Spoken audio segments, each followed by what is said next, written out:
Welcome back, everyone, to Tunnel Vision Talk. I know you're noticing something different. We actually have backgrounds behind us now. We got the custom Tunnel Vision Talk logo. It's been our thumbnail on like all of our YouTube videos because I'm too lazy to make it anything else. Right. We got Julio Jones, best offense in the league. TD Barrett Um, intro. yeah, quote TD Barrett on that one.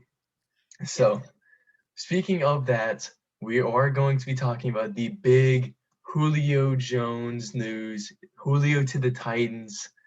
You know, um, even as Titans fans ourselves, we weren't sure that it was going to happen the whole time. So definitely glad it happened. And then after that, we're going to be ranking six of what we would say are the top trios in the NFL. The new Titans trio included. It hmm doesn't have to include quarterback either. It can be two receivers and a running back, a quarterback, a wide receiver, and a running back, quarterback, two receivers. You'll get the point when we get into it. So let's jump right into this Julio Jones news.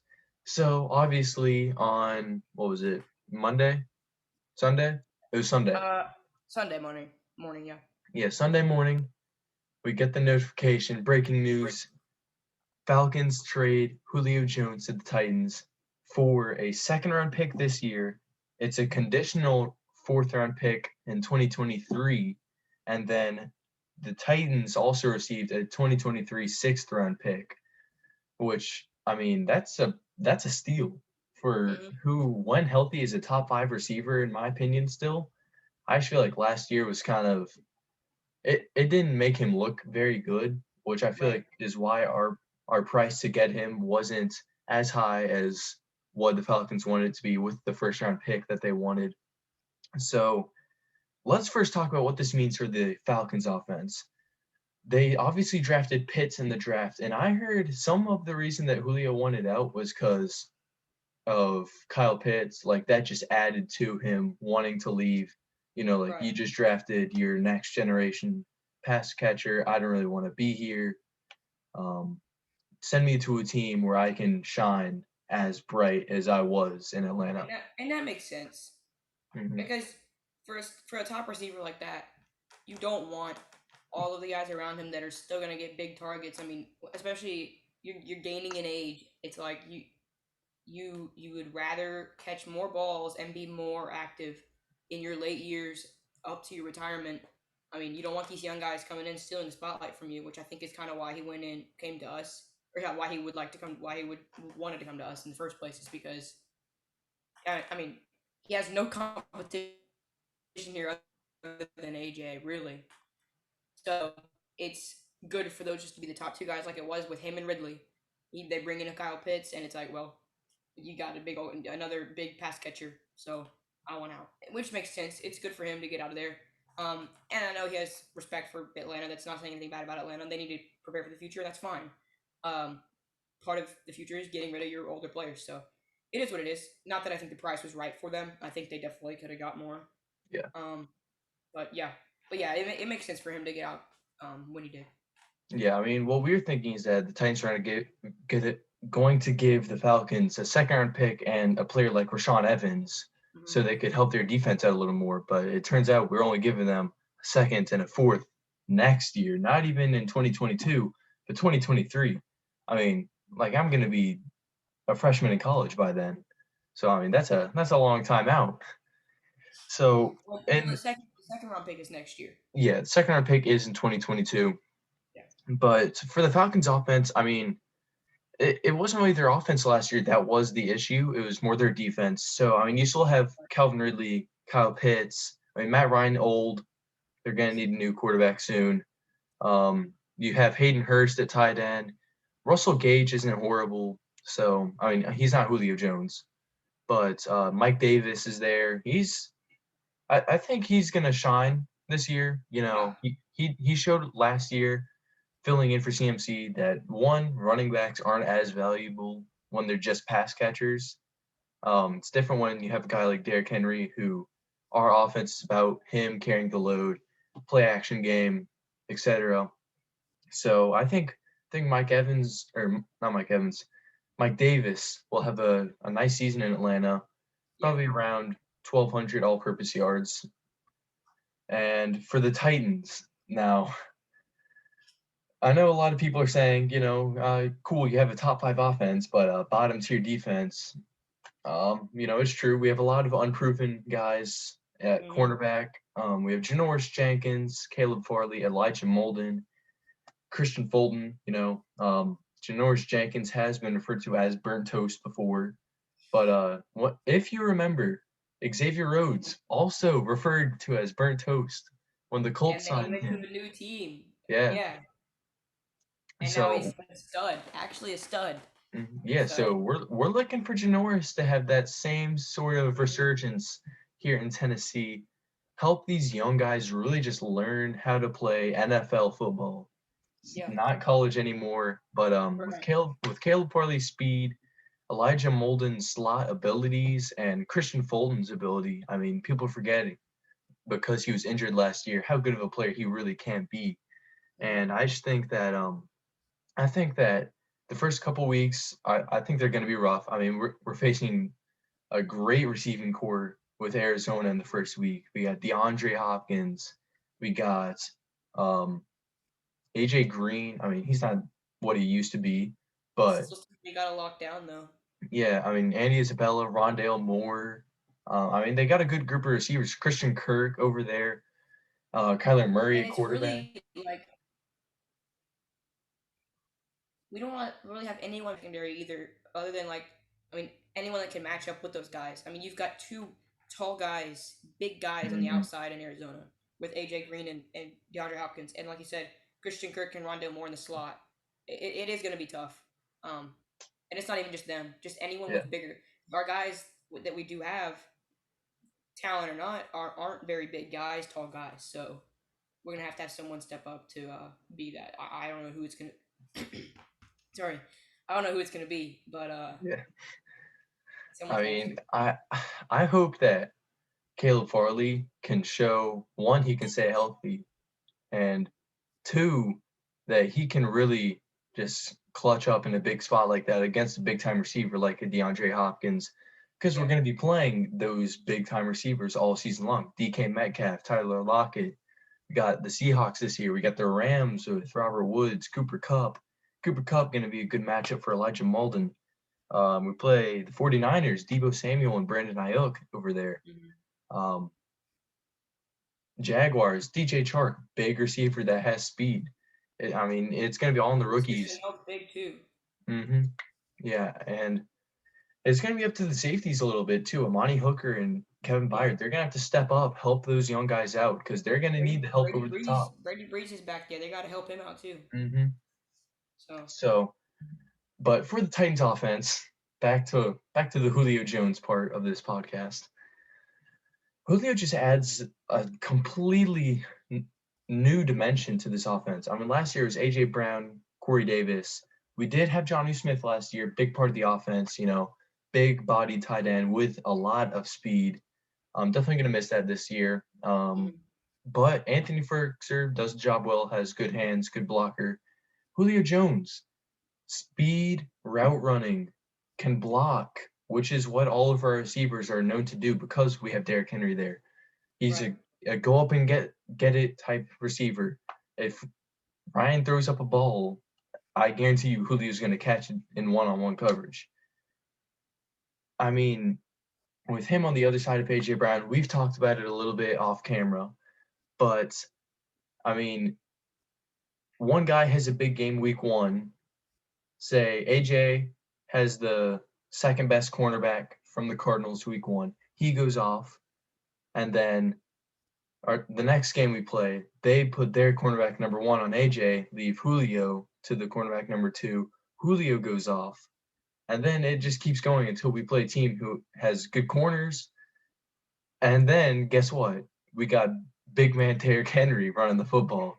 And He it's goes also off. the fact of like you're gonna see it get to the point where teams realize they're gonna have to double them Hmm. eventually, both of them.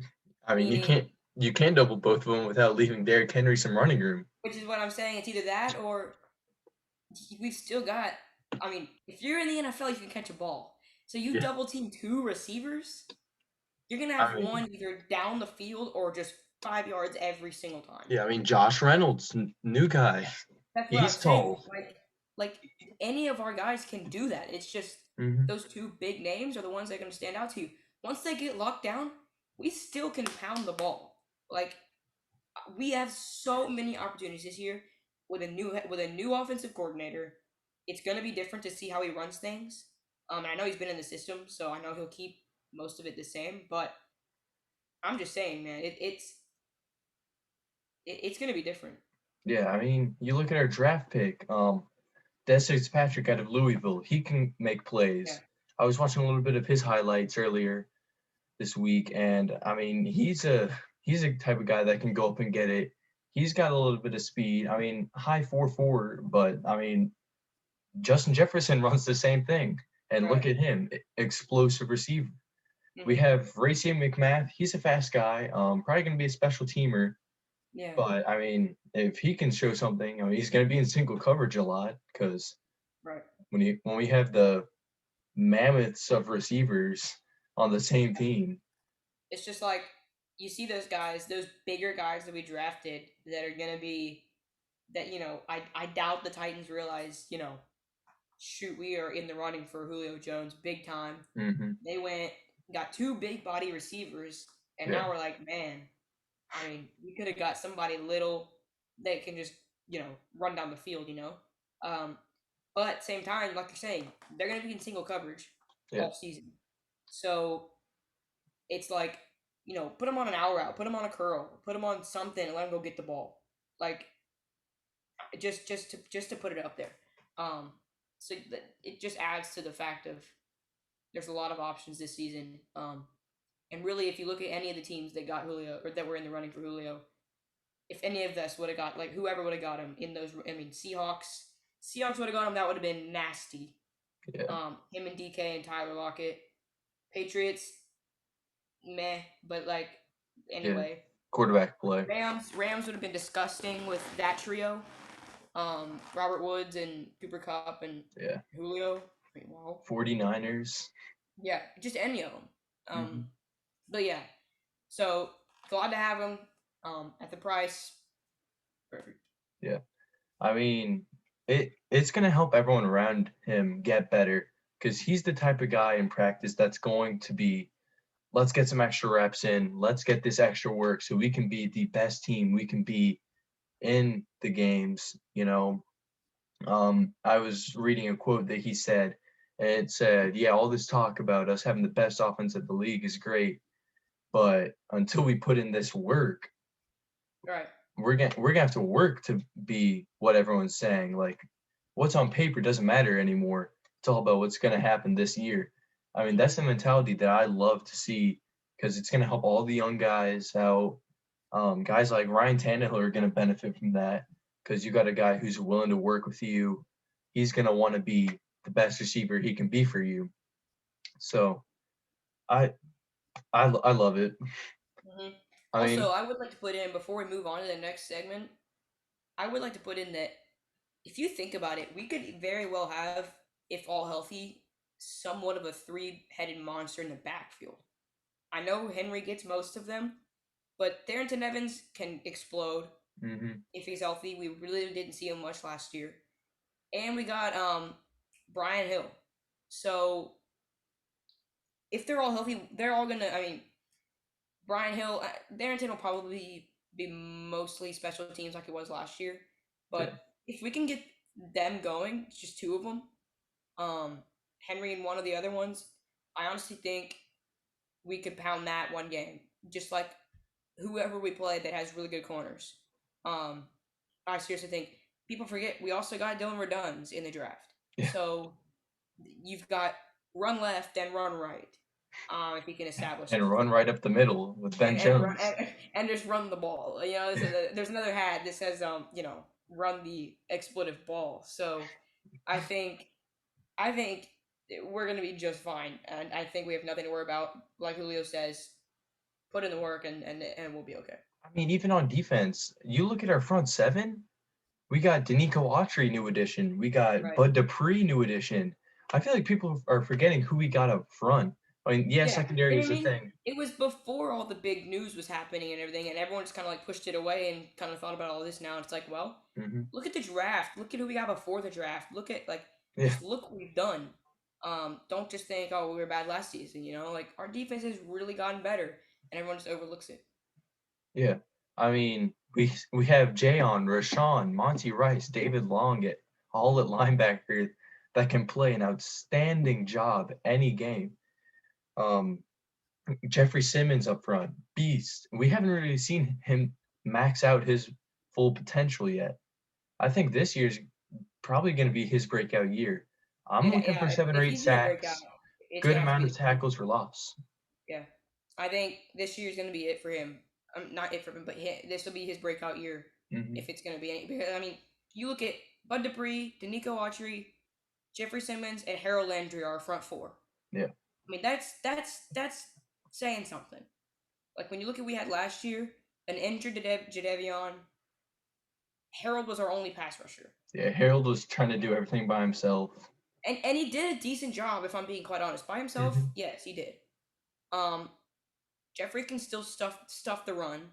Rajon can stuff the run. We're fine run. It's just can the pass rush get there fast enough to help out our corners? Yeah. Once our corners develop, we're cruising. Hmm. So All I'm right. ready to go. Yeah. So So moving on into our next segment. We have six, like you said, trios, offensive trios around the league. Shout out to I think it was it Pro Football Pro Football Focus. Focus, yeah, Pro Football No free Focus. shout outs. No free shout outs, but shout out. Uh, so got this off their Instagram. So we got six trios. Should I just go ahead and name them all six and then we rank them, or should we just do one by one our rank? I say we rank them. Just Go ahead. I think we're gonna have pretty much the same list. So I Okay. say we go from sixth to first. Okay. Well, I All would right. like to point out I came Also, down to 6%. So also, this list is with no uncertainties. The Packers trio is on here. We're mhm, going with Rodgers in Green Bay, right. obviously. So I'll have you Yeah, start and us that goes off. for all of them. So for number six, I have Russell Wilson, DK Metcalf, and Tyler Lockett. Mainly because there's no running back in here. Tyler Lockett isn't that big play receiver that you think is going to help them be one of those top trios in the league. So that's why he's six for me. I feel like that's a no brainer. Yeah. I mean, and you if you're a Seahawks fan, you're gonna look at this and say, "Oh man, we're last on the list." No, you're sixth out of No, you're 32. sixth in the league on the list, Yeah. actually. Yeah, So if you're on this list, congratulations to you. right, right. Um, Coming five. in, so hold on, let me expand on the Seahawks a little more. For Yeah, yeah, go me, ahead. I think DK Metcalf is probably a top five overrated receiver Mm-hmm. for the NFL. I mean, yes, he's a great receiver. Don't get me wrong. Overrated does not mean that they're bad. It just means people are saying he's better than Terry McLaurin and AJ Brown. I don't think he is. He's one dimensional. Guys like Jalen Ramsey, who are amazing corners, are locking him down because he has no agility really. Obviously, if you throw a ball up for him, he's probably gonna go get it. But like a go route is one of his only strengths Mm-hmm. because of his speed and size. So that's why we have them at number six. Yeah, If DK had more of a big play ability, then I would have him higher. yeah. If you want to go ahead and say five, um, All right. go ahead. Number five, for me, it's gonna be probably I would say the Buccaneers trio of Brady, Evans, and Godwin. No disrespect to them because they're I almost put them a little higher than I did, but just because Brady is still 43, Right. um, Chris Godwin kind of didn't have the season that people would have liked him to, like a fantasy owner like myself. Mm-hmm. Was kind of putting up lackluster numbers for me. Right. Mike Evans still amazing receiver, has 1,000 yards in like all of his seasons in the NFL. Yeah, I So actually think that's yeah. yeah, I mean it's again top 5 trio in the league, just not better than what we have here. Right. So on Um, to number 4. yeah, so 4 for me is also Brady, Gronk, and Godwin. Gronk. Brady, Evans, and Godwin. Um, but I want to include my 4 so I can describe why I have 5 and 4 because I feel like 5 and 4 you could kind of flop. I have Mhm. Cook, Thielen, and Jefferson. That's what I was gonna flop him with. Yeah, so I feel like those are kind of interchangeable. Um, had they have a superstar quarterback, you take out honestly, you could. I think you take out Dalvin Cook because those two receivers are top 3, I believe, in the league as a wide receiver duo. Yeah. Um, I think if they had like that top tier quarterback, they're up there. But yeah, I feel like with age, you have to put the younger guys in front. How old is Thielen, by the way? He's older. I want to say he's about 29. He was I'll look that he up. was still he was in the league when the Vikings were still at their old stadium. I know that. 30. He's gonna 30. turn 31 before the season. Yeah, so I know he's older, but you still got Jefferson, you still got Dalvin Cook. They're both younger guys. Hmm. So yeah, that's why they're 4 for me, mainly solely on age. Yeah. Um, and also I believe that they're better as a duo than Evans and Godwin. I believe Yeah, I I think would they have them. complement each other Yeah, better. I would have them like just behind. Um, I would have Evans and Godwin like just behind him, but Yeah. you have them at 4 too, right?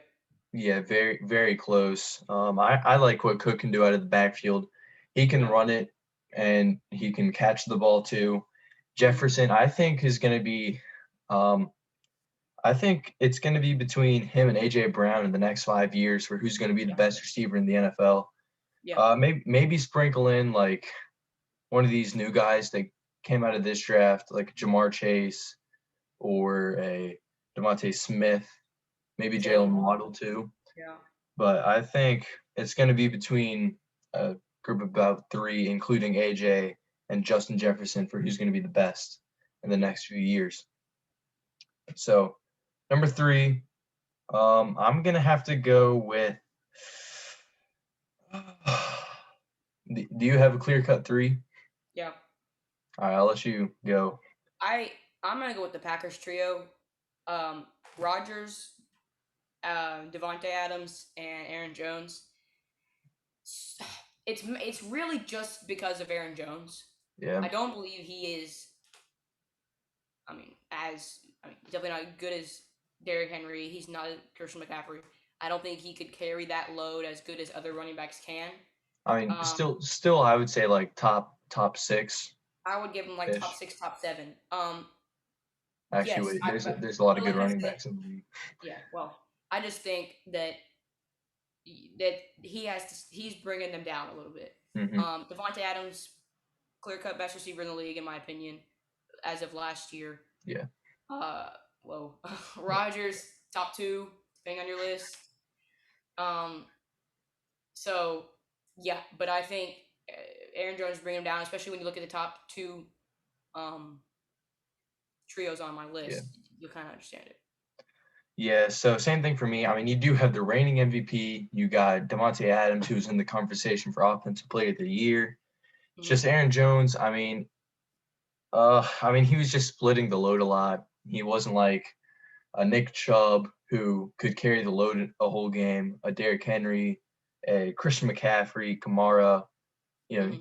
he's just not a top tier back. Um, I mean, if he was, then they would be in the conversation for number 1. Right.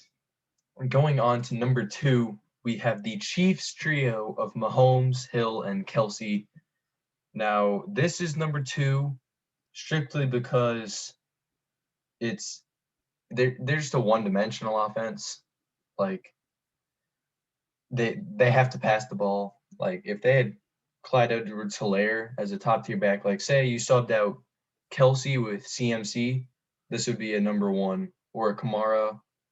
E- even even if you had a guy just like Chubb. Saquon, yeah, or Chubb, that would put him at number 1. But I do love the connection between Mahomes and Hill and Kelsey. They again kind of what we were saying with Godwin and Evans, Hill and Kelsey complement each other. Hill has the speed and the agility and the route running, and Kelsey has the I'm going to go up and get this football. Let me bulldoze some guys on my way to the end zone.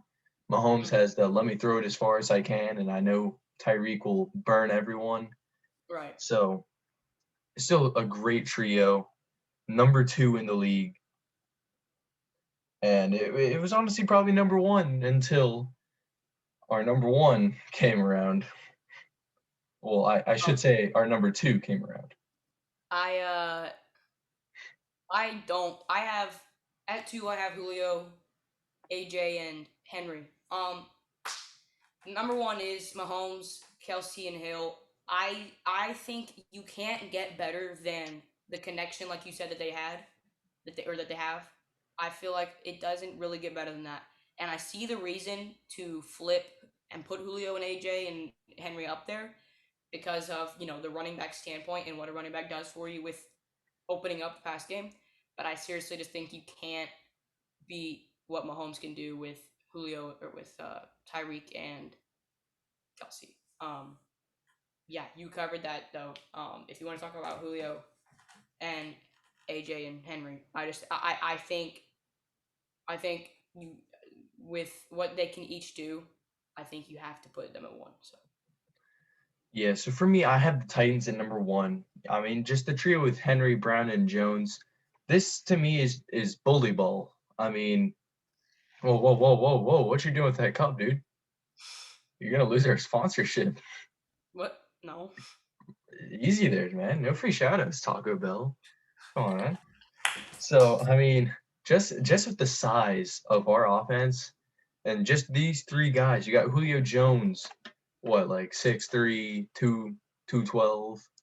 You got AJ 6 foot, 220. You got Derrick Henry 6'3", 247.